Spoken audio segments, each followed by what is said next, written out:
बेटियां माँ बाप की गौरव और सम्मान होती हैं। उनका संस्कार, शिक्षा और परवरिश ही उनके भविष्य की दिशा तय करते हैं। एक सशक्त और संस्कारी बेटी समाज का गौरव बढ़ाती है, लेकिन अगर वही बेटी गलत राह पर चली जाए तो यह न केवल परिवार की प्रतिष्ठा के लिए चुनौती बन सकती है, बल्कि कई बार पूरा परिवार विनाश के कगार पर आ जाता है। आज की कहानी भी ऐसे ही एक माँ बेटी की है। माँ बेटी के पवित्र रिश्ते को शर्मसार कर देने वाली एक दर्दनाक कहानी। आखिर क्या है इस केस की पूरी कहानी? हत्या किसकी हुई थी? हत्या किसने की थी? और आगे इस केस में क्या कुछ हुआ? चलिए जानते हैं सब कुछ सिलसिलेवार तरीके से इस वीडियो में। आगे इस केस में माँ बेटी के बारे में जो बातें सामने आई थी, उसे सुनकर यकीनन आप हैरान रह जाएंगे। तो इस वीडियो को अंत तक जरूर देखिएगा। नमस्कार मेरे प्यारे भाइयों और बहनों, मैं विवेक कुमार। क्राइम की कहानी के नए एपिसोड में आप सभी लोगों का हार्दिक स्वागत है। कहानी में आगे बढ़ने से पहले कृपया क्राइम की कहानी चैनल को सब्सक्राइब कर बेल आइकन जरूर दबा लें, ताकि मेरे हर वीडियो का नोटिफिकेशन आपको मिलता रहे। तो चलिए आज की कहानी शुरू करते हैं। श्रीनिवास रेड्डी अपनी पत्नी पल्लेला रंजीता रेड्डी और इकलौती बेटी कीर्ति रेड्डी के साथ हैदराबाद के हयात नगर स्थित मुनागानुरु गांव में रहते थे। वह पेशे से एक ट्रक चालक थे। काम की मजबूरी ऐसी थी कि जब भी वह अपने ट्रक के साथ सफर पर निकलते तो हफ्तों तक घर लौटना संभव नहीं होता था।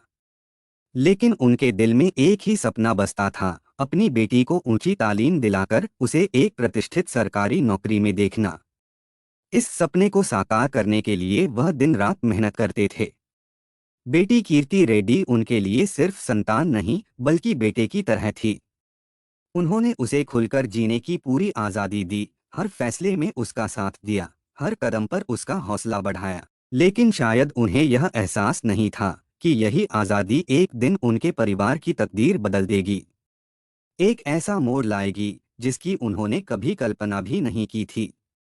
19 अक्टूबर 2019 दोपहर करीब 2 बजे थे। हयात नगर थाने में अचानक हलचल मच गई जब 20 वर्षीय कीर्ति रेड्डी अपने दोस्त कोथा शशि कुमार के साथ वहां पहुंची। चेहरे पर चिंता की लकीरें साफ नजर आ रही थीं, आवाज में घबराहट और दिल में अनगिनत सवाल था।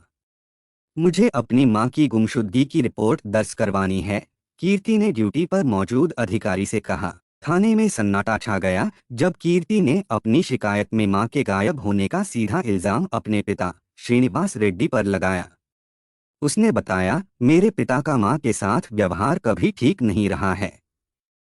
जब भी वो शराब पीकर घर लौटते थे, मारपीट और गाली गलौज करते थे। मां बहुत परेशान रहती थीं। शायद इसी तनाव में वो 2 दिन पहले घर छोड़कर चली गईं।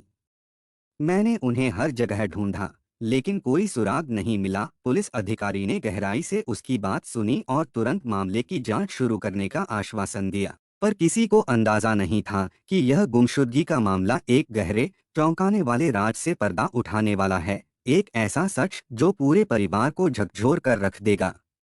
पुलिस ने कीर्ति रेड्डी की शिकायत पर गुमशुदगी दर्ज कर जांच शुरू कर दिया। लेकिन मामला तब और रहस्यमय हो गया जब घटना के 4-5 दिन बाद श्रीनिवास रेड्डी अपने ट्रक के साथ घर लौटे। दरवाजे पर लटका ताला देखकर उनके दिल की धड़कन तेज हो गई। पहले तो उन्होंने सोचा कि उनकी पत्नी और बेटी पास ही कहीं गई होंगी, इसलिए वे वहीं बैठकर इंतजार करने लगे। लेकिन जैसे जैसे समय बीतता गया और कोई नहीं लौटा, उनकी बेचैनी बढ़ने लगी। घबराहट में उन्होंने पड़ोसियों से परिवार के बारे में पूछा तो जो जवाब मिला उसने उनके पैरों तले से जमीन खिसका दिया। उनके घर पर कई दिनों से ताला लगा हुआ था। यह सुनते ही श्रीनिवास रेड्डी का माथा ठनका। ऐसा पहले कभी नहीं हुआ था कि उनकी पत्नी और बेटी बिना बताए कहीं गई हों। वे दोनों उनको बता के ही कहीं आती जाती थी। वह जानते थे कि वे जब भी घर आते उन्हें पहले से सूचना मिल जाती थी। लेकिन इस बार सब कुछ अलग था। कुछ तो गड़बड़ थी। श्रीनिवास रेड्डी के मोबाइल पर बार बार नजर गई, लेकिन पत्नी और बेटी में से किसी का भी फोन नहीं आया था। बेचैनी बढ़ती जा रही थी। आखिरकार उन्होंने खुद पत्नी का नंबर मिलाया, लेकिन जवाब में वही ठंडा संदेश, यह नंबर स्विच्ड ऑफ है। दिल की धड़कन तेज हो गई। उन्होंने कई बार कोशिश की, लेकिन हर बार नाकामी हाथ लगी। आखिरकार उन्होंने बेटी कीर्ति रेड्डी से संपर्क किया। फोन उठते ही उन्होंने राहत की सांस ली, लेकिन अगला ही पल उनके पैरों तले जमीन खिसका देने वाला था।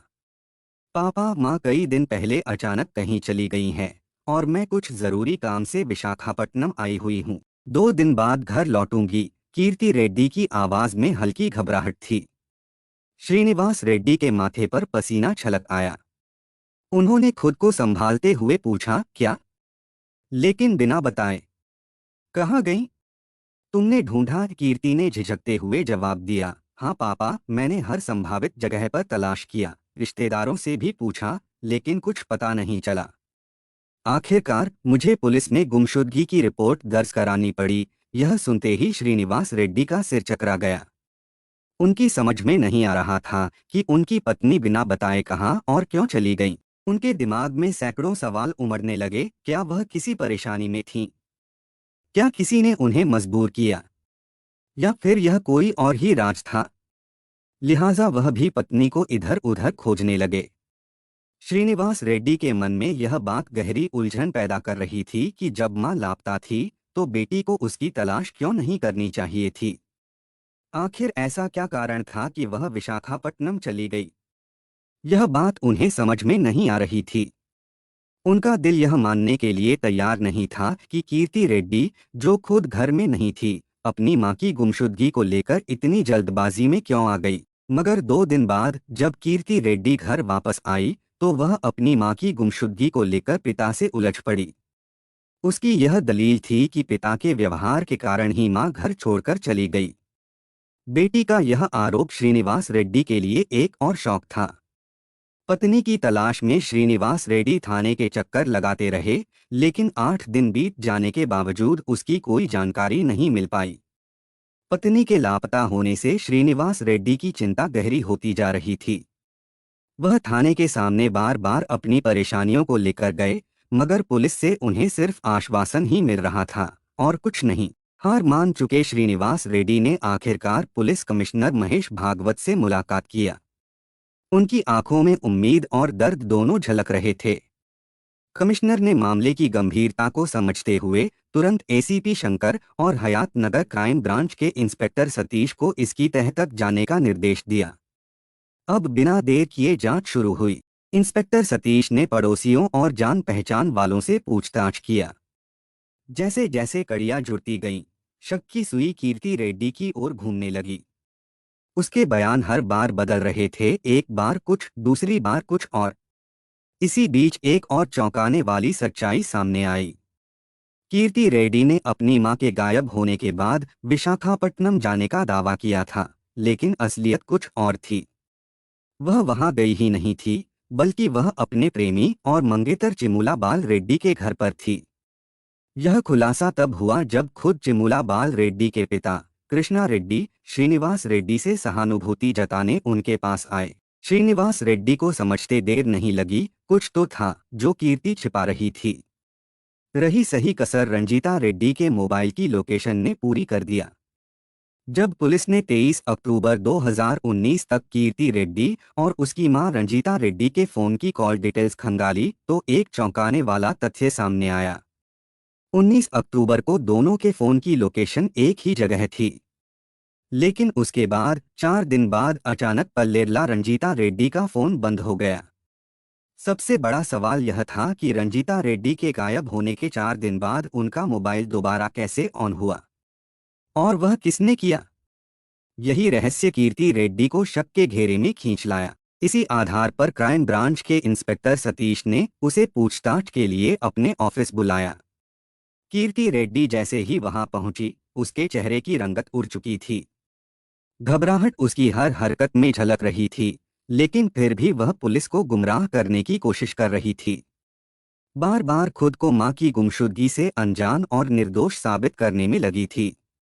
पर इंस्पेक्टर सतीश अनुभवी थे। उसने मनोवैज्ञानिक तरीके से सवालों का ऐसा जाल बुना कि कीर्ति उसमें उलझती चली गई। वह जितना बचने की कोशिश कर रही थी, सच उतना ही करीब आता जा रहा था। आखिरकार दबाव बढ़ने पर कीर्ति ने वह सच उगल ही दिया जिसे छिपाने के लिए वह अब तक हर चाल चल रही थी। आखिरकार कीर्ति रेड्डी ने अपनी मां की गुमशुदगी पर पड़ा रहस्यमयी पर्दा उठा ही दिया। उसके बयान और पुलिस जांच के बाद जो कहानी सामने आई, उसकी पृष्ठभूमि उतनी ही चौंकाने वाली थी। 19 वर्षीय कीर्ति रेड्डी एक शोख और चंचल स्वभाव की लड़की थी, आधुनिक विचारों वाली, फैशन परस्त, आत्मविश्वास से भरपूर। वह माइक्रोबायोलॉजी में बीएससी कर रही थी और कॉलेज में उसकी अपनी एक अलग पहचान थी। कई लड़के उस पर मरते थे, लेकिन कीर्ति का दिल तो सिर्फ एक ही शख्स के लिए धड़कता था, उसके बचपन के दोस्त चिमुला बाल रेड्डी के लिए। बाल रेड्डी सिर्फ उसका दोस्त ही नहीं, बल्कि उसका पहला प्यार भी था। चिमुला बाल रेड्डी उसी इलाके का रहने वाला था जहां कीर्ति रेड्डी रहती थी। उनका परिवार एक संपन्न परिवार था। बाल रेड्डी के पिता कृष्णा रेड्डी सरकारी नौकरी में थे और उनका घर भरा पूरा था। बाल रेड्डी खुद भी बीटेक कर चुका था। बाल रेड्डी और कीर्ति रेड्डी के परिवारों के बीच एक गहरी जान पहचान थी। दोनों के पिता श्रीनिवास और कृष्णा रेड्डी दूर के रिश्तेदार थे और एक ही इलाके में रहने के कारण दोनों परिवारों में अक्सर आना जाना होता रहता था। बाल रेड्डी कीर्ति से सीनियर था और अक्सर वह उसकी पढ़ाई में मदद भी किया करता था। यही वजह थी कि जब भी बाल रेड्डी कीर्ति के घर आता है, दोनों के बीच एक सहज और स्वाभाविक दोस्ती का रिश्ता बन जाता है। पहले यह महज दोस्ती और सहयोग का रिश्ता था, लेकिन धीरे धीरे कुछ ऐसा हुआ कि दोनों को भी समझ में नहीं आया। बचपन से शुरू हुआ उनका यह रिश्ता अब जवानी के रंग में रंग चुका था। दोस्ती का नामो निशान मिट चुका था और उसकी जगह एक गहरी पर अधूरी मोहब्बत ने ले ली थी। चिमुला बाल रेड्डी खाते पीते परिवार का लड़का था। उसके पास एक मोटरसाइकिल थी जिस पर वह अक्सर कीर्ति रेड्डी को कॉलेज छोड़ने जाता था। हर दिन साथ बिताए गए ये सफर कब एक गहरे प्यार में बदल गए, उन्हें खुद भी नहीं पता चला। कीर्ति रेड्डी जो पहले ही बाल रेड्डी की ओर आकर्षित थी, अब पूरी तरह उसके प्यार में डूब चुकी थी। इतनी गहराई तक कि उसने अपनी सीमा और मर्यादा तक को भुला दिया। किशोरावस्था में ही वह गर्भवती हो गई थी। यह एक ऐसी भूल थी जिसने उनकी जिंदगी का रुख ही बदल दिया। यह घटना एक शादी समारोह के दौरान घटी। दोनों अपने एक रिश्तेदार की शादी में गए थे। जब उन्होंने मंडप में दूल्हा दुल्हन को देखा तो उनके मन में भी एक अनकही हुक उठी। वे खुद को उसी जोड़े की तरह महसूस करने लगे, एक दूसरे के बिना अधूरे। शादी की रस्मों के बीच वे दोनों किसी और ही दुनिया में खो गए थे। जैसे ही मौका मिला वे एकांत में चले गए। उस रात जब मंडप में दूल्हा दुल्हन 7 फेरों की रस्में निभा रहे थे, ठीक उसी वक्त कीर्ति और बाल रेड्डी अपनी ही दुनिया के खुमार और उन्माद में डूब चुके थे। लेकिन इस उन्माद का नतीजा जब सामने आया तो कीर्ति और बाल रेड्डी दोनों के होश उड़ गए। कीर्ति रेड्डी गर्भवती हो चुकी थी। यह सच्चाई न सिर्फ उनके लिए बल्कि उनके परिवार और समाज के लिए भी एक बड़ी परेशानी बन सकती थी। जब कीर्ति ने यह बात बाल रेड्डी को बताई तो वह भी घबरा गया। दोनों समझ नहीं पा रहे थे कि अब क्या किया जाए। उनके सामने अब बस एक ही रास्ता बचा था, किसी भी तरह इस गर्भ को गिरवाना होगा। इसी परेशानी में बाल रेड्डी ने अपने दोस्त काथा शशि कुमार से मदद मांगी।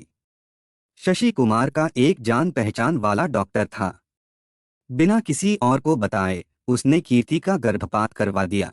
गर्भपात के बाद कीर्ति को लगा कि उसने इस मुसीबत से छुटकारा पा लिया है, लेकिन असल में वह एक और बड़ी मुसीबत में फंस चुकी थी। काथा शशि कुमार वही लड़का था जो उसी कॉलोनी में रहता था जहां कीर्ति रेड्डी का घर बस 100 फुट की दूरी पर था।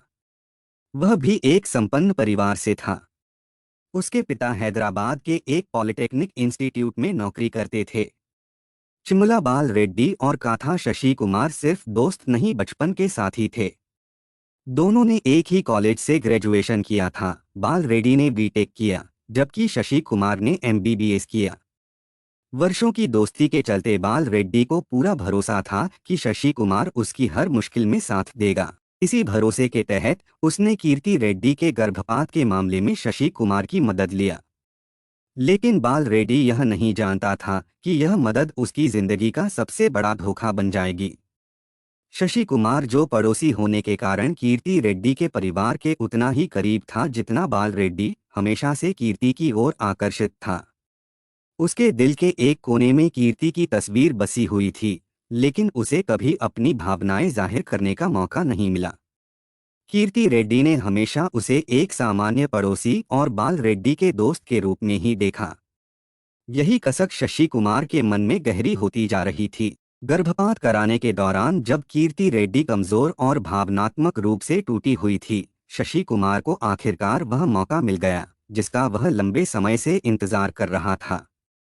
कीर्ति रेड्डी भी एहसानों के बोझ तले दब चुकी थी। उसने कभी सोचा भी नहीं था कि यह एहसान ही उसकी सबसे बड़ी मजबूरी बन जाएगा। एक दिन जब कीर्ति को लगा कि सब कुछ ठीक हो गया है, शशि कुमार ने उसकी दुनिया हिलाकर रख दिया।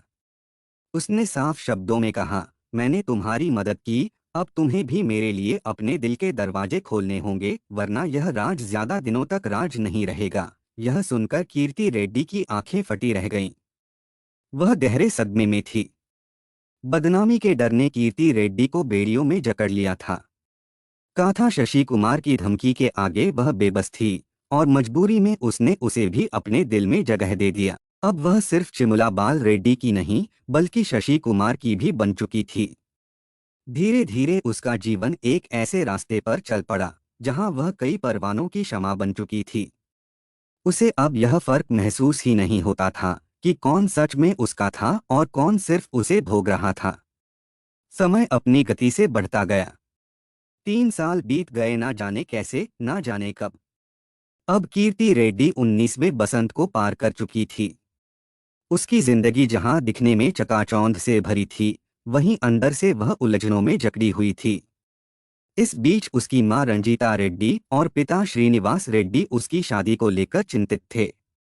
वे उसकी शादी के लिए एक उपयुक्त वर की तलाश में थे, लेकिन इससे पहले कि वे किसी लड़के का चुनाव कर पाते, उन्हें कीर्ति रेड्डी और चिमुला बाल रेड्डी के रिश्ते का पता चल गया। यह खबर श्रीनिवास रेड्डी के लिए चौंकाने वाली थी, मगर उन्होंने इसे सम्मान से स्वीकार किया। उन्होंने बाल रेड्डी के परिवार से बात की और दोनों की शादी तय कर दिया। शादी तय होने के बाद जब रंजीता रेड्डी को यह सच्चाई पता चली कि उनकी बेटी कीर्ति सिर्फ बाल रेड्डी से ही नहीं बल्कि कॉलेज और मोहल्ले के कई और युवकों से भी संबंध रखती थी, तो उनके पैरों तले से जमीन खिसक गई। लेकिन जो सबसे बड़ा झटका था वह कीर्ति रेड्डी और पड़ोसी का था शशि कुमार का गहरा रिश्ता था। रंजीता रेड्डी पहले भी देख चुकी थीं कि शशि कुमार उनके घर अक्सर आता जाता था, लेकिन उन्होंने इसे केवल दोस्ती समझा था। अब उन्हें एहसास हुआ कि यह रिश्ता दोस्ती से कहीं आगे निकल चुका था। शशि कुमार घंटों तक कीर्ति के साथ रहता, उसे महंगे गिफ्ट देता और उसकी हर जरूरत का ख्याल रखता था। यह जानकर रंजीता रेड्डी का गुस्सा फूट पड़ा। उन्होंने कीर्ति को आड़े हाथों लिया और खूब खरी खोटी सुनाई। उनकी नसीहतों का कीर्ति पर कोई असर नहीं हुआ, इसलिए रंजीता रेड्डी ने गुस्से में उसकी पिटाई तक कर दिया। लेकिन यह एक ऐसी गलती थी जिसका अंजाम किसी ने नहीं सोचा था। कीर्ति रेड्डी को यह अपमान सहन नहीं हुआ। उसे अपनी मां से नफरत होने लगी। लेकिन उससे भी ज्यादा गुस्सा शशि कुमार को आया। उसने इस बेइज्जती को अपनी खुददारी का सवाल बना लिया। अगर तुम्हें आज़ादी चाहिए तो तुम्हारी मां को इस कहानी से हटाना होगा। शशि कुमार की इस बात पर कीर्ति के मन में एक भयानक ख्याल आया। अपनी आज़ादी और मां के बंधनों से मुक्त होने के लिए कीर्ति रेड्डी ने शशि कुमार के साथ एक खतरनाक योजना बना लिया। कीर्ति रेड्डी और शशि कुमार ने जो योजना बनाई थी उसे साकार करने का सही मौका मिल चुका था। उस रात जब कीर्ति के पिता घर से बाहर गए हुए थे, शशि कुमार बिना किसी डर के कीर्ति के घर आ गया। लेकिन जैसे ही उसकी नज़र पल्लेला रंजीता रेड्डी पर पड़ी, उसकी उम्मीदों पर पानी फिर गया। रंजीता रेड्डी का गुस्सा चरम पर था। उन्होंने शशि कुमार को देखते ही खरी खोटी सुनानी शुरू कर दिया। तुम्हारी हिम्मत कैसे हुई मेरे घर आने की? मेरी बेटी से दूर रहो। उनकी आवाज पूरे घर में गूंज गई। गुस्से में तिलमिलाई रंजीता रेड्डी ने न केवल उसे डांटा बल्कि धक्का देकर घर से बाहर निकाल दिया। जाते जाते उन्होंने उसे सख्त चेतावनी दी, अगर दोबारा तुमने इस घर में कदम रखा तो मुझसे बुरा कोई नहीं होगा, कहा था। शशि कुमार के चेहरे पर हल्की मुस्कान आई, लेकिन उसने कुछ नहीं कहा। वह चुपचाप वहां से चला गया, पर जाते जाते उसने कीर्ति को इशारों इशारों में अपनी योजना समझा दिया। अब सिर्फ सही वक्त का इंतजार था।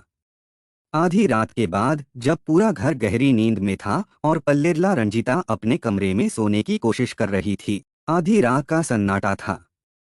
पूरा घर गहरी नींद में डूबा हुआ था, लेकिन एक कमरा था जहां मौत दस्तक दे रही थी। पल्लेरला रंजीता अपने बिस्तर पर करवट बदल ही रही थी कि अचानक किसी की आहट से चौंक गई। उनकी आंखें जैसे ही पूरी तरह खुली, सामने का था शशि कुमार को खड़ा देखकर उनका दिल दहल गया। तुम यहाँ? इससे पहले कि वह उठ पाती, अचानक उनकी अपनी ही बेटी कीर्ति रेड्डी उन पर झपट पड़ी। कीर्ति के हाथों में मिर्च पाउडर था और अगले ही पल वह पाउडर सीधे रंजीता रेड्डी की आंखों में झोंक दिया गया। रंजीता रेड्डी तड़प उठी, दर्द से कराहने लगी। उनकी आंखों से आंसू बहने लगे और उनकी दुनिया अंधेरी हो गई। इसी बीच कीर्ति उनके सीने पर सवार हो गई, जैसे शिकारी अपने शिकार को जकड़ लेता है। अब कोई रोकने टोकने वाला नहीं रहेगा, माँ। कीर्ति के चेहरे पर एक अजीब सी मुस्कान थी। उसने अपनी चुन्नी निकाली और अपनी ही माँ के गले में कस दिया।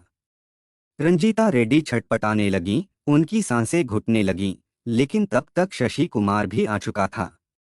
अब यह खेल अकेले कीर्ति का नहीं था, दोनों ने मिलकर रंजीता रेड्डी का गला घोंट दिया।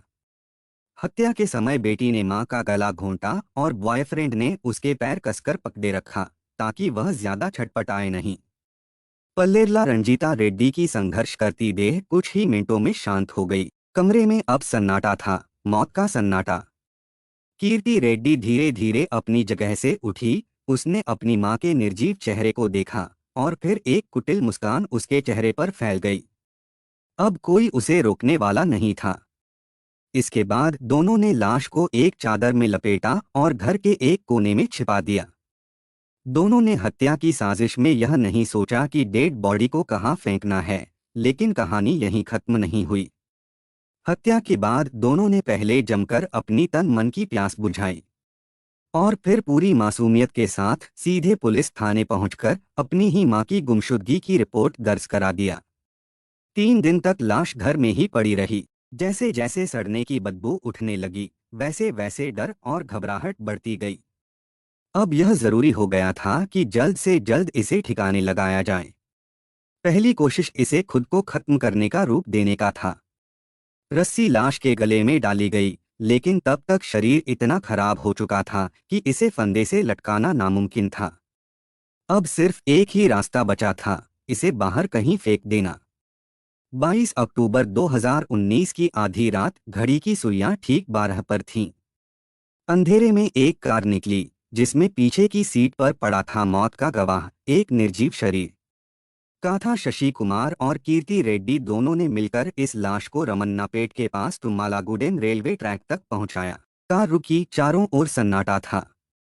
उन्होंने लाश को बाहर निकाला और ट्रैक पर रख दिया, ताकि यह किसी ट्रेन दुर्घटना का हिस्सा लग सके।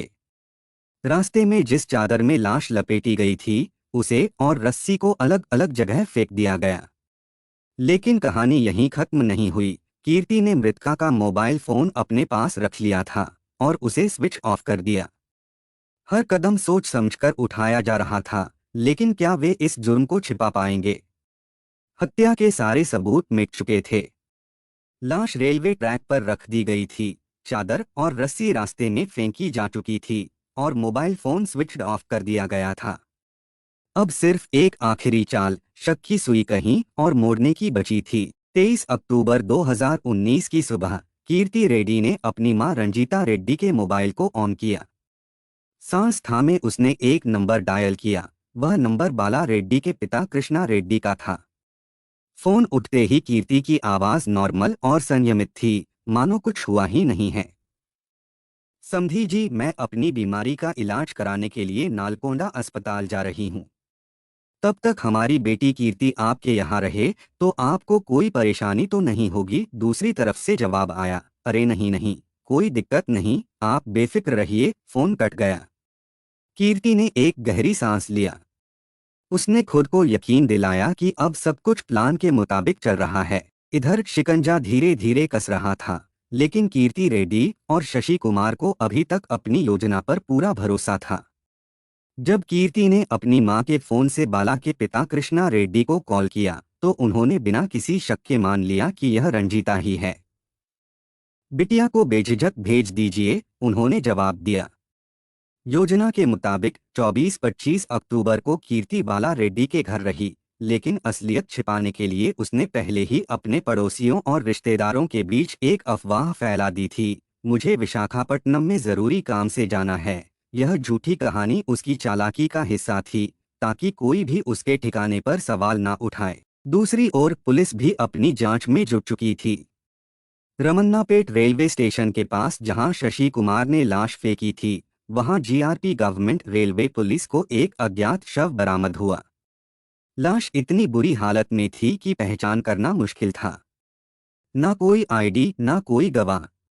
पुलिस ने पोस्टमार्टम के बाद शव का अंतिम संस्कार कर दिया। शशि कुमार और कीर्ति रेड्डी को लगा कि उन्होंने हत्या का फुलप्रूफ प्लान तैयार किया था, लेकिन वे भूल चुके थे कि अपराध कितना भी चालाकी से किया जाए, सच को ज्यादा दिन तक दबाया नहीं जा सकता है। कीर्ति रेड्डी और शशि कुमार को लगा था कि उन्होंने एक फूलप्रूफ प्लान बनाया है, लेकिन कानून के लंबे हाथों से बच पाना आसान नहीं था।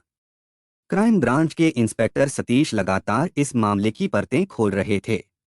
लंबी पूछताछ के बाद आखिरकार 28 अक्टूबर 2019 की सुबह पुलिस ने कोठा शशि कुमार को गिरफ्तार कर लिया। लेकिन कहानी यहीं खत्म नहीं हुई। पुलिस ने आगे जांच की तो चौंकाने वाली सच्चाई सामने आई। कीर्ति रेड्डी को नाबालिग उम्र में गर्भवती करने वाला चिमुला बाल रेड्डी भी इस अपराध की कड़ियों से जुड़ा था। कानून ने उसे भी नहीं बख्शा और रेप के आरोप में गिरफ्तार कर लिया गया। तीनों अभियुक्तों को क्राइम ब्रांच ने कड़ी पूछताछ के बाद शिकंजे में ले लिया। उनके खिलाफ आईपीसी भारतीय दंड संहिता की धारा 302 हत्या, 376 2 दुष्कर्म, 312 गर्भपात और 383 एन अवैध वसूली के तहत केस दर्ज किया गया। इसके अलावा पोक्सो एक्ट के तहत भी मामला दर्ज किया गया, जिससे उन पर और भी कड़े कानूनी शिकंजे कस गए। तीनों आरोपियों को अदालत में पेश किया गया और फिर सीधा जेल भेज दिया गया। इस केस में एक मां का दुर्भाग्य देखिए कि अफेयर को लेकर डांटने पर उसकी बेटी ने अपनी मां का कत्ल कर दिया और 3 दिन तक उसकी लाश घर में रखे रही। इतना ही नहीं, मां की डेड बॉडी घर में रखकर बेटी ने बॉयफ्रेंड के साथ कई बार शारीरिक संबंध भी बनाए। यह खबर सुनकर लोगों के होश उड़ गए। लोगों को यकीन नहीं हो रहा था कि 19 साल की लड़की अपनी ही मां की हत्या कर सकती है।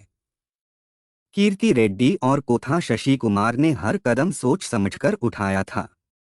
हर सबूत मिटाने की पूरी कोशिश की थी, लेकिन जुर्म चाहे कितना भी चालाकी से किया जाए, कानून की नजरों से बचना नामुमकिन होता है। अब वही लोग जो खुद को सबसे ज्यादा चतुर समझ रहे थे, अंधेरे जेल की कोठरी में बैठे अपने फैसलों पर पछता रहे थे। जिन हाथों ने एक निर्दोष की जान ली थी, वे अब हथकड़ियों में जकड़े हुए थे। जो दिमाग अपनी योजना को फूलप्रूफ मान रहा था, वह अब पुलिस की पूछताछ के सामने झुका हुआ था। अपराध की सजा मिलनी तय थी और यही इंसाफ था। आज की कहानी बस यही तक। अब बारी कमेंट पढ़ने की है। ममता सिंह मैम ने कमेंट किया है, शो को अपने आप को भगवान मानने के बाद शैतान बनता गया। शायद फांसी के दौरान उसे समझ आया हो कि वो इंसान था ना कि ईश्वर। Interesting story. मैम, आपके सपोर्ट और प्यार के लिए दिल से धन्यवाद। श्रेया वसानी जी ने कमेंट किया है, good afternoon sir. Good afternoon Shreya ji. आपके सपोर्ट और प्यार के लिए दिल से धन्यवाद। मीरा राय मैम ने कमेंट किया है, मैम आपके सपोर्ट और प्यार के लिए दिल से धन्यवाद। संजना मुखर्जी मैम ने कमेंट किया है, स्वाति को लालच में ब्लैकमेल नहीं करना चाहिए था। सुखविंदर तो मजा लूट रहा था, स्वाति को अपने आप को उससे अलग कर लेना चाहिए था। मैम आपके सपोर्ट और प्यार के लिए दिल से धन्यवाद। विवेक जी ने कमेंट किया है, ओ माय गॉड, मोहब्बत करने का इतनी बड़ी दर्दनाक और खौफनाक सजा। हैट्स ऑफ टू अंजू, जो ये सब झेली और हिम्मत नहीं हारी। भगवान का लाख लाख शुक्र है कि वो आज जिंदा है और सही सलामत है। सर, आपके सपोर्ट और प्यार के लिए दिल से धन्यवाद। रीता छेत्री मैम ने कमेंट किया है, बेवफा औरत के चक्कर में एक निर्दोष की जान चली गई। मैम, आपके सपोर्ट और प्यार के लिए दिल से धन्यवाद। माला कुमारी राय जी ने कमेंट किया है, मैम आपके सपोर्ट और प्यार के लिए दिल से धन्यवाद। सुषमा शाह जी ने कमेंट किया है, मैम आपके सपोर्ट और प्यार के लिए दिल से धन्यवाद। रोशनी मेहरा जी ने कमेंट किया है, very very sad story. Anju के ससुराल वाले इंसान के नाम पे कलंक है। जो अंजू के साथ किया वो सब उन लोगों के साथ करना चाहिए। मैम, आपके सपोर्ट और प्यार के लिए दिल से धन्यवाद। सिमरन कौर मैम ने कमेंट किया है, मैम आपके सपोर्ट और प्यार के लिए दिल से धन्यवाद। डेविड सर ने कमेंट किया है, सर आपके सपोर्ट और प्यार के लिए दिल से धन्यवाद। आलोक सर ने कमेंट किया है, ऐसे आरोपियों को कठोर दंड मिलना चाहिए। सर, आपके सपोर्ट और प्यार के लिए दिल से धन्यवाद। रूही खान जी ने कमेंट किया है, oh my God, most painful crime story. It's scary. Girls should be independent and not fall for the love trap. It's disturbing, very disturbing story. Ma'am, आपके सपोर्ट और प्यार के लिए दिल से धन्यवाद। कल्पना लिंबू जी ने कमेंट किया है, मैम आपके सपोर्ट और प्यार के लिए दिल से धन्यवाद। जमुना अटलुरी जी ने कमेंट किया है, अंजू के ससुराल वाले हैवान है, इंसान के नाम पर जानवर है, ससुराल वाले को सजा मिलना ही चाहिए। सर, आपके सपोर्ट और प्यार के लिए दिल से धन्यवाद। सरिता राय जी ने कमेंट किया है, मैम आपके सपोर्ट और प्यार के लिए दिल से धन्यवाद। एनवी टेलीकॉम नाम के आईडी से कमेंट आया है, देखो कुछ कमीने लोगों ने एक होनहार लड़की की जिंदगी खत्म कर दी। राहुल भी बेकार इंसान था जो अपनी मंगेतर की बात ना मान के लोगों की बात पर विश्वास किया। रूपा उसकी मदद कर रही थी, उसको भी फांसी की सजा होनी चाहिए। कितना गिरा हुआ होगा वह। सो सैड बेचारी रूपा। आपके सपोर्ट और प्यार के लिए दिल से धन्यवाद। करिश्मा मौर्य जी ने कमेंट किया है, मैम आपके सपोर्ट और प्यार के लिए दिल से धन्यवाद। मनोज प्रभाकर जी ने कमेंट किया है, good change, keep it up. Sir, आपके सपोर्ट और प्यार के लिए दिल से धन्यवाद। शब्बीर काबू जी ने कमेंट किया है, you are right, love from Srinagar fruit mandi Kashmir. Sir, आपके सपोर्ट और प्यार के लिए दिल से धन्यवाद। डियर 0126 नाम के आईडी से कमेंट आया है, किस कदर बुरे लोग थे अनहु के जानवर ससुराल वाले। इंडिया में ऐसे और भी जानवर हैं जो लड़कियों को प्यार के वजह से तंग कर रहे हैं। मुझे उन बच्चियों से बहुत हमदर्दी है। आपके सपोर्ट और प्यार के लिए दिल से धन्यवाद। तहर भाई जी ने पाकिस्तान से कमेंट किया है, ऑसम। सर, आपके सपोर्ट और प्यार के लिए दिल से धन्यवाद। गणेश सौद जी ने कमेंट किया है, ज्यादा चालाक बनने गया लेकिन उसके घमंड ने जल्दी मौत के तरफ मोड़ दिया। ऐसे लोग मरते हैं, दिल खुश होता है। सर, आपके सपोर्ट और प्यार के लिए दिल से धन्यवाद। गणपत सिंह भाटी जी ने कमेंट किया है, सर आपके सपोर्ट और प्यार के लिए दिल से धन्यवाद। सुमित अंबास्ता जी ने कमेंट किया है, सर आपके सपोर्ट और प्यार के लिए दिल से धन्यवाद। सनी भंडारी जी ने कमेंट किया है, सर आपके सपोर्ट और प्यार के लिए दिल से धन्यवाद। आर जी नाम के आईडी से कमेंट आया है, लोगों में दिमाग नहीं रहता क्या, ऐसे पाखंडियों पर विश्वास कर लेते हैं। पैसे मांगने वाला कभी संत नहीं हो सकता, भगवान बनने की बात तो दूर है। आपके सपोर्ट और प्यार के लिए दिल से धन्यवाद। मेरे कुछ भाई और बहन ऐसे भी हैं जो डेली के लिसनर हैं, हर वीडियो को देखते हैं और कमेंट करते हैं, जैसे लक्ष्मी रावत जी, नाज Kashmiri ji, Neera Megh ji, Rahul Jaykar ji, Rekha Sokal ji, Pinky ji, Anuj Kumar ji, Zaheer Don ji, Shyam Bahadur Gupta ji, Sameer ji, Prashant ji, Gary Shah ji, R Saxena ji, Asadullah लघारी जी, विमलेश शर्मा जी और सभी भाई बहनों को शुक्रिया जो मेरे वीडियो को लाइक, शेयर और कमेंट करते हैं। आप लोग ऐसे ही अपना प्यार बनाए रखिए। मैं आप लोगों के लिए रोज नए वीडियो लाता रहूंगा। कहानी को लास्ट तक सुनने के लिए आपका धन्यवाद। इस कहानी के बारे में अपनी राय कमेंट करके ज़रूर बताइएगा और ऐसी ही अपराध की सच्ची कहानियों के लिए हमारे चैनल क्राइम की कहानी को सब्सक्राइब कर लीजिए। कहानी को लाइक और शेयर ज़रूर करें। धन्यवाद।